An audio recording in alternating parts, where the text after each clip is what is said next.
Silver screen presenting missing. कहानी की शुरुआत होती है लॉस एंजलिस से, जहां पर हमें 18 साल की लड़की जून को दिखाया जाता है। वो अपने बचपन की एक वीडियो को देख रही होती है जिसमें वो अपने पिता के साथ है। तभी अचानक से उसके पिता की नाक से खून निकलना शुरू हो जाता है। दरअसल उसके पिता की मृत्यु हो चुकी है और अब जून अपनी मॉम और उनके बॉयफ्रेंड के साथ रहती है।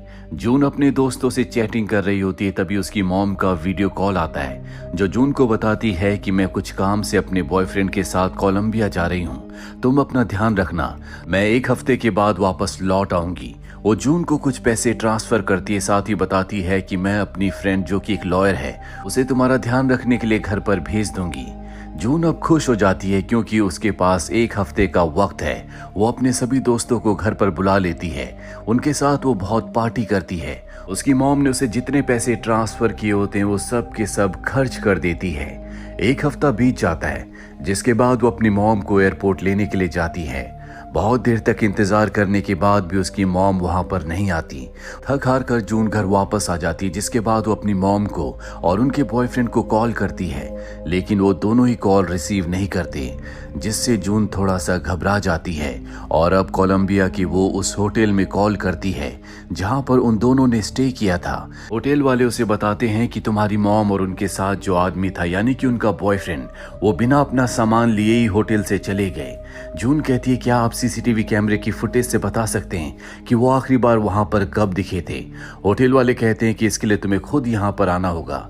जून अब बहुत ज्यादा घबरा जाती है, जिसके बाद वो अपनी मॉम की दोस्त को जो कि लॉयर है उसे कॉल करके सब कुछ बताती है। उसकी मॉम की दोस्त कोलंबिया में जो एम्बेसी होती है वहां पर जून की मॉम की मिसिंग की रिपोर्ट लिखवाती है। और अब कुछ दिनों के बाद जून को कोलंबिया के एक इंस्पेक्टर का कॉल आता है जो उससे पूछता है क्या तुम्हारी मॉम ने कहा था कि वो यहाँ से कहीं और जाने वाली है? जून कहती है कि नहीं, उन्होंने मुझे कहीं और जाने के बारे में कुछ नहीं बताया। इंस्पेक्टर की बातों से साफ साफ पता चलता है कि वो इस केस में बिल्कुल इंटरेस्टेड नहीं है। जून को समझ में आ जाता है कि उसे खुद कुछ करना होगा, इसीलिए वो इंटरनेट पर एक एजेंट से कांटेक्ट करती है और कहती है कि तुम्हें मेरे लिए काम करना होगा। हालांकि शुरू में वो मना कर देता है, लेकिन जून उसे इमोशनल कर देती है, जिसके बाद वो उसका काम करने के लिए मान जाता है। इसके बाद जून उस एजेंट से कहती है कि आपको उस होटल में जाना होगा जहां पर मेरी मॉम और उनके बॉयफ्रेंड ने स्टे किया था। वहां की सीसीटीवी कैमरे की फुटेज से आपको बहुत सारी इंफॉर्मेशन मिल सकती है।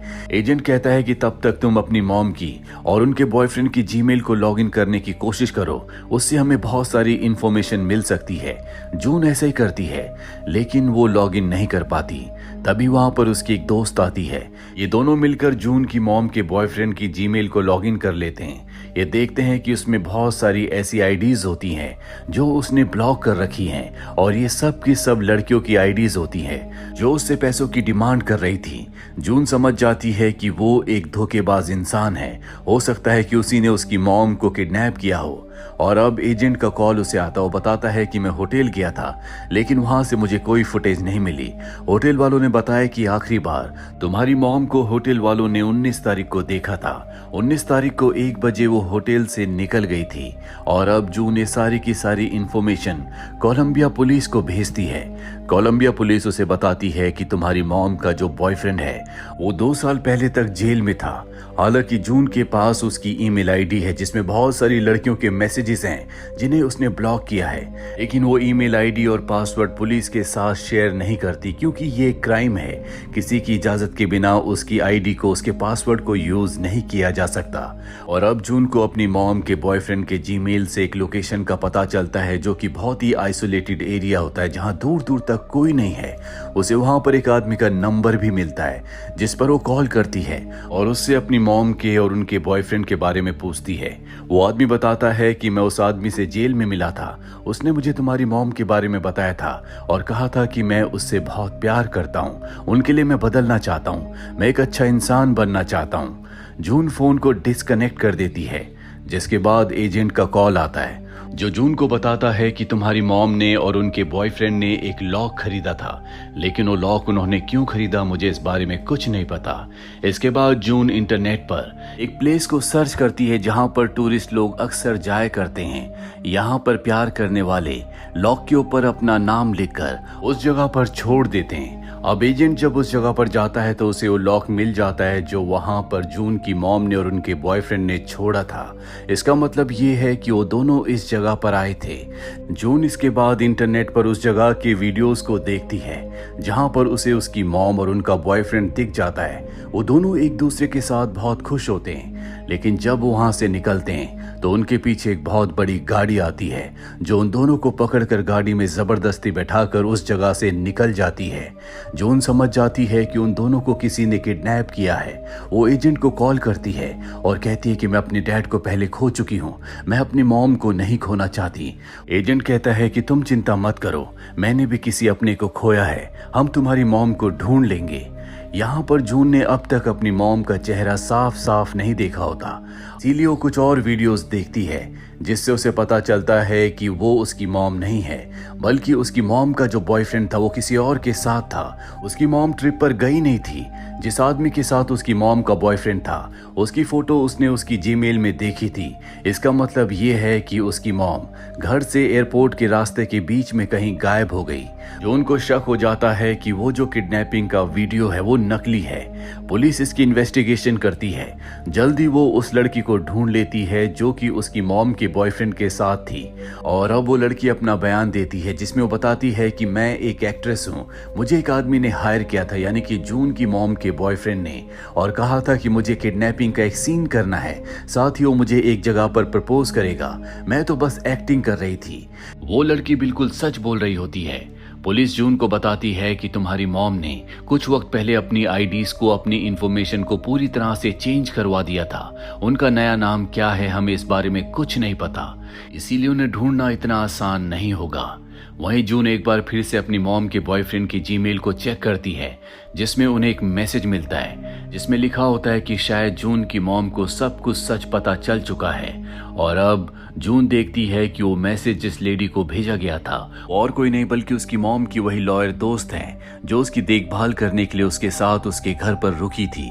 और अब जून को अपनी मॉम की दोस्त के ऊपर शक हो जाता है। वो अपनी स्मार्ट वॉच पहनती है जिसमें कैमरा भी है और अपनी मॉम की लॉयर दोस्त के घर जाती है जहां पर वो देखती है कि किसी ने उनका कत्ल कर दिया है, यानी कि कोई है जिसे पहले से पता था कि जून यहाँ पर आने वाली है और वो शख्स नहीं चाहता कि जून अपनी मॉम तक पहुंचे।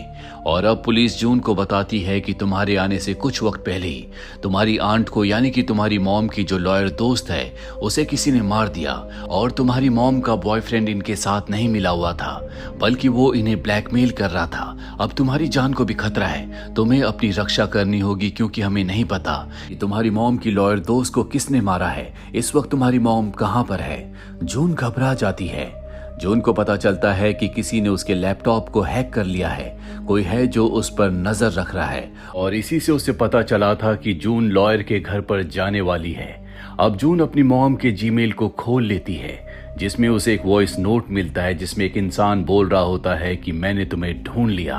साथ ही उसे ये भी पता चलता है कि उसकी मॉम का जो बॉयफ्रेंड था उसने किसी के घर पर सीसीटीवी कैमरास लगाए थे। जून समझ जाती है कि ये वही आदमी हो सकता है जिसने उसकी मॉम को किडनैप किया था। अब जून किसी तरह से उन सीसीटीवी कैमरास की फुटेज को हैक करके उन्हें देखना शुरू करती है। वो फुटेज देखकर हैरान हो जाती है क्योंकि ये उसी घर की होती है जहां पर वो बचपन में अपनी डैड और मॉम के साथ रहा करती थी।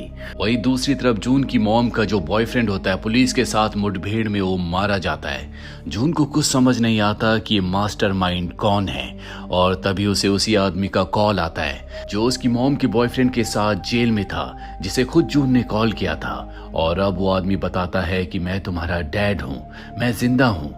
जून ये सुनकर हैरान हो जाती है। वो समझ जाती है कि जो कुछ उसकी मॉम के साथ हुआ है वो और किसी ने नहीं बल्कि उसके डैड ने किया है। वो कहता है कि मैं तुमसे मिलना चाहता हूँ। जून को कुछ समझ नहीं आ रहा होता कि उसे खुश होना चाहिए या दुखी। उसे समझ नहीं आता कि उसकी मॉम ने उसके पिता के जिंदा होने की बात उससे क्यों छुपाई। अब उसके डैड उससे मिलने के लिए आते हैं जो जून को बताते हैं कि मैं जिंदा था, तुम्हारी मॉम ने मुझे 10 सालों के लिए जेल भिजवा दिया था। ये सुनने के बाद जून समझ जाती है कि उसके पिता ने कुछ न कुछ गलत किया था। वो वहां से भागने की कोशिश करती है लेकिन उसके पिता उसे पकड़ लेते हैं और उसी पुराने घर में ले आते हैं जहां पर बचपन में जून उनके साथ रहा करती थी। यहाँ पर जून की मॉम को भी उन्होंने किडनैप किया होता है और अब वो जून को बताते हैं कि 10 साल पहले तुम्हारी मॉम ने अपनी लॉयर दोस्त के साथ मिलकर मुझे सलाखों के पीछे भिजवा दिया था ताकि मैं उन तक कभी ना पहुंच पाऊं।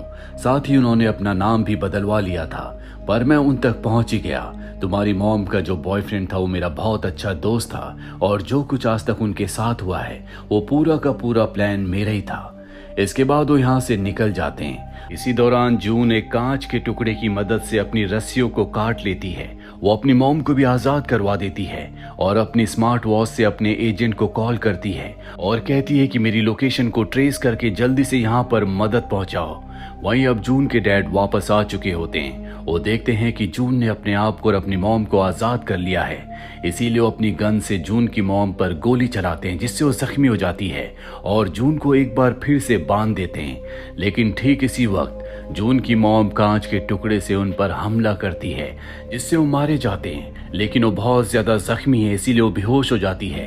जून घबरा जाती है, वो अपनी मॉम को बचाना चाहती है, उसे कुछ समझ नहीं आता कि वो क्या करे। अभी वो वहां पर सीसीटीवी कैमरा को देखती है। वो समझ जाती है कि ये कैमरा उसके घर से कनेक्टेड है जहां पर लैपटॉप के सामने उसका मोबाइल है। वो जानती है कि वॉइस से वो अपने मोबाइल के सिरी को कोई भी कमांड दे सकती है। वो सिरी को 911 पर कॉल करने के लिए कहती है। उसकी किस्मत अच्छी होती है कि कॉल लग जाती है, जिसके बाद वो पुलिस को बताती है कि वो अपनी मॉम के साथ यहाँ पर फंसी हुई है। जल्दी पुलिस वहाँ पर पहुँच जाती है जो उसकी मॉम को रेस्क्यू कर लेती है और इस तरह से उसकी मॉम की जिंदगी बच जाती है। उसकी मॉम के साथ उसके रिलेशन पहले अच्छे नहीं थे, पर अब उसे एहसास हो चुका है कि उसकी मॉम ने उसके लिए बहुत कुछ सेक्रीफाइस किया है, इसीलिए अब वो पूरी तरह से बदल चुकी है।